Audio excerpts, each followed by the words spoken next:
Yo salut à tous, c'est Dazak et aujourd'hui on se retrouve pour vous parler de mon avis sur la série The Pitt car je viens de regarder la saison 1 et j'ai vraiment hyper bien accroché et j'avais envie de vous en parler. On dirait qu'on a un gagnant. Ouais.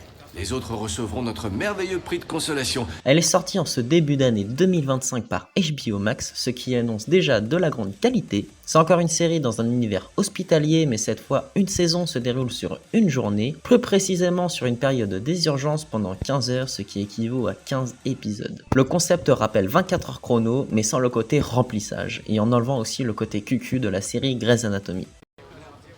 C'est encore une de ces sales journées. Comme je le disais précédemment, on va suivre le personnage de Dr Michael Robbie Rubanovich, qui est le chef des urgences. Il va tout faire afin de gérer les médecins, mais aussi de gérer les patients, mais en plus la pression de ses supérieurs, tout en rajoutant en prime ses traumatismes suite à la perte de son mentor pendant la période du Covid-19. T'es sûr que ça va aller aujourd'hui? Ouais, pourquoi ça irait pas? Il y a également tout un lot de personnages très intéressants, que ce soit le docteur Cassie McKay, qui jongle entre son boulot, ses problèmes familiaux et son bracelet électronique. Est-ce que c'est tous les jours comme ça? Non. Non, c'est pire la plupart du temps. Le docteur Heather Collins, qui se démêle de faire du bon boulot, mais s'ajoute un bébé dans son ventre qui peut compliquer ses tâches.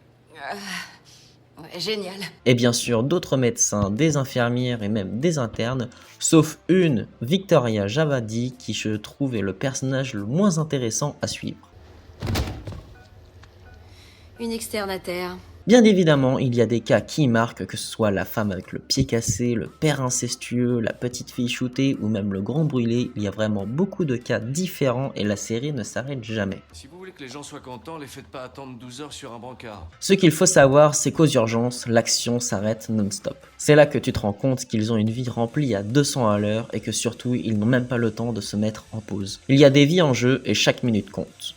J'espère qu'on y arrivera. La série dénonce la pression des syndicaux, le temps d'attente dans les urgences, le salaire qui ne suivent pas, le remerciement de leur dévouement et plein d'autres cas. C'est une série qui reste très mature tout en réussissant à faire développer les personnages correctement. Je suis super contente d'être ici, vous pouvez pas imaginer à quel point.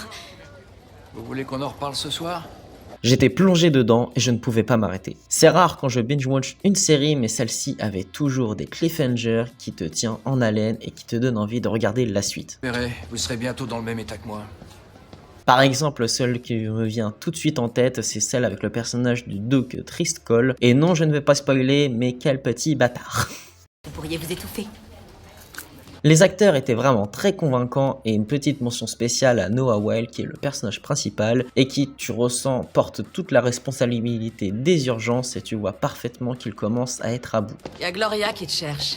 Avec Gloria, ça va pas être glorieux. Je vais prendre ma fessée de la semaine, moi. En tout cas, j'ai vraiment apprécié cette saison 1 et j'ai vraiment hâte de voir la suite. En plus, la saison 2 est déjà renouvelée et elle sort en 2026. Ça fait du bien que ça sorte aussi vite. Je suis pas trop mauvais. C'est un nouveau format que je lance, c'est la première dans ce genre. Il y aura des erreurs, mais je me corrigerai au fur et à mesure. Si ça vous a plu, n'hésitez pas à mettre un j'aime, un commentaire et de la partager. En tout cas, ça me ferait super plaisir. Alors merci pour tout ce que vous avez fait aujourd'hui.